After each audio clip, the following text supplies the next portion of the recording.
앉으세요, 앉아서.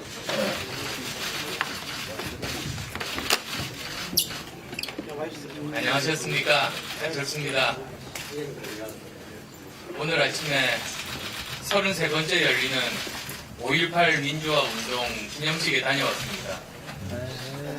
그리고 국립 5.18 민주묘지 곳곳을 참배했습니다. 묘비마다 아들, 아버지, 누이를 잃은 절절한 사연이 맺혀 있었습니다. 비서 앞에 계시는 유가족분들의 손이 참 무거웠습니다.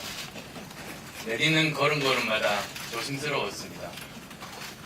그 길에 광주 정신을 다시 생각해 보았습니다. 우리가 기억하는 5.18은 너무나 큰 아픔이었지만 이후의 광주는 희망이었습니다.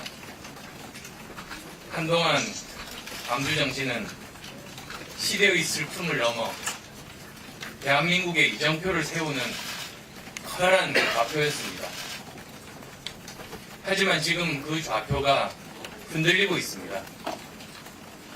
등대가 조금씩 빛을 잃어가고 있습니다. 반성에 젖고 기득권에 물든 기성 정치가 광주 정신을 계승하고 새로운 꽃을 피우기보다 여야 모두 오로지 그 열매와 과실을 향유하는 데만 열중했기 때문입니다.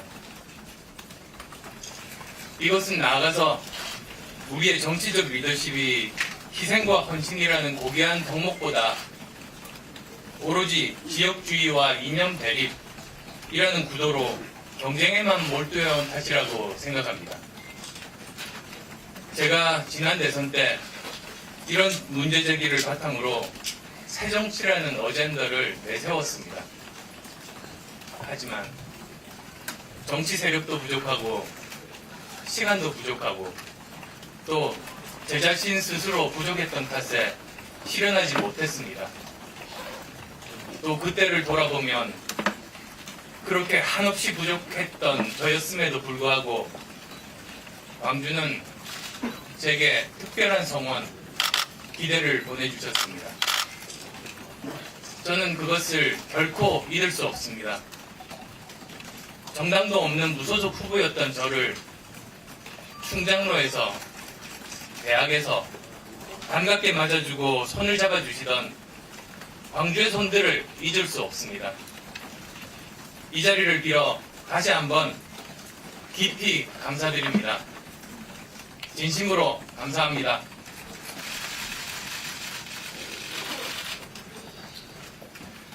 하지만 저는 그것이 개인 안철수가 아닌 광주 정신이 상징하는 새로운 미래, 내일을 여는 변화에 대한 열망이라는 것을 또 그것을 저를 통해서 표현하신 것이라는 사실도 잘 알고 있습니다.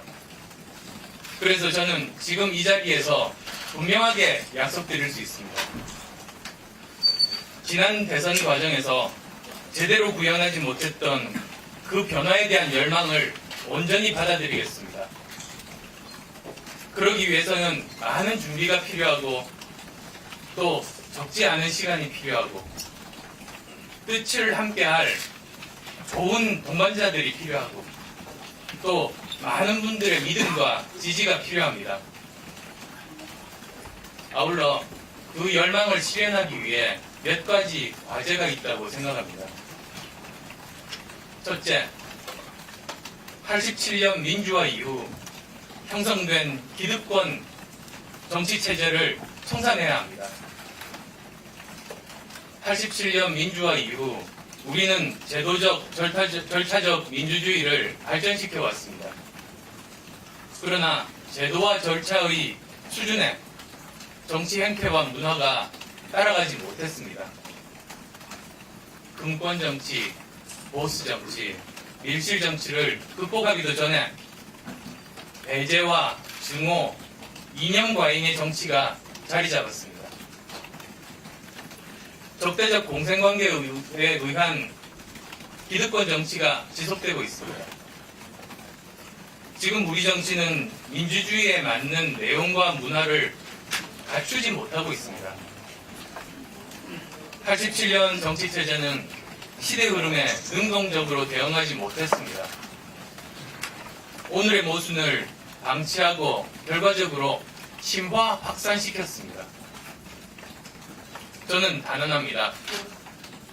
지금 정치로는 결코 대한민국의 미래를 준비할 수 없습니다. 둘째, 진영의 장막을 걷어야 합니다. 민주화 이후 한국 정치를 지배해온 이념 과잉과 배제의 정치는 진영 정치라는 낡은 정치 유물을 만들었습니다. 칭찬과 격려가 없는 정치, 양보와 타협이 없는 정치가 지속이 됐습니다. 상대방은 인정되지 않았습니다. 옳은 것도 자기 진영의 논리가 아니면 배척되었습니다. 중도는 용납되지 않았습니다. 진영의 권력 쟁취만을 위한 정치가 계속되어 왔습니다.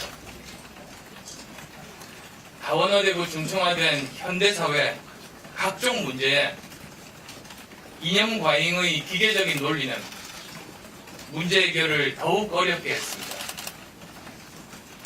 그 속에서 국민은 외면받고 배제되었습니다.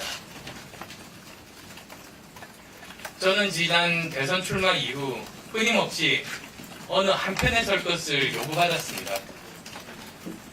저는 결코 편가르기 정치에 동참할 생각은 없습니다. 저는 분명하게 약속드립니다. 반대를 위한 반대의 정치는 하지 않겠습니다. 오직 국민의 편에 서겠습니다. 셋째, 대한민국 정치의 중심 의제를 국민들의 삶을 개선시키기 위한 대한민국의 전반적인 구조개혁으로 바꿔야 합니다. 정치는 더 이상 개인의 권력에 집착하지 말고 공동체 미래에 집중해야 합니다. 대한민국 정치의 모든 관심과 역량이 지금 선거에 집중되어 있습니다. 선거를 위해 정책을 만든다 해도 과언이 아닙니다. 국회의원도 지방당체장도 눈에 드러나는 토건 정치에 집중하고 있습니다. 땅을 파고 무엇을 세우고 무엇을 옮겨서 눈에 드러나는 것이 정치라고 생각합니다. 건물을 세우는 정치가 아니라 삶을 세우는 정치로 바뀌어야 합니다. 땅을 파는 것이 아니라 삶을 채워야 합니다. 국민들의 삶의 문제, 질 좋은 성장, 교육, 복지, 의료 등에 집중해야 합니다. 그래야 정치가 미래를 준비해 나갈 수 있습니다. 넷째, 정치의 주체 세력이 넓고 다양하게 바뀌어야 합니다. 우선 정치는 소수 엘리트 중심의 정치가 아니라 다수의 생활인, 즉 경제 현장, 노동 현장, 정치 현장 등에서 전문성을 쌓고 문제의식을 가진 분들이 참여하는 생활 정치여야 합니다. 또한 사익보다 공익을 추구할 수 있는 분, 우리나라의 전반적인 구조개혁에 동참할 수 있는 분, 또한 적대적인 공생관계의 기득권 정치를 청산하는 의지가 있는 분들이 필요할 때입니다. 대의민주주의는 국민의 의사를 정확하고 바르게 대변해야 합니다. 국민들은 지금 우리 정치가 힘있고 목소리 큰 사람들이 힘있고 목소리 큰 사람을 대변하고 있다고 생각합니다. 목소리 작은 분들, 목소리 내기에도 지친 분들의 목소리를 대신 대변해드리고 그분들이 정치에 참여할 수 있는 장을 마련해드려야 합니다. 적극적으로 민심을 담아낼 논의의 장을 펼쳐야 합니다. 정치가 그런 장을 만들어갈 때 87년의 헌신과 희생으로 이룬 귀한 민주주의를 바르게 이어나갈 수 있습니다. 저는 이런 방향을 중심으로 여러분들과 같이 나누고 공유하고 상의하겠습니다. 덧붙여 광주는 한국 정치의 물줄기를 바꾸어 왔습니다.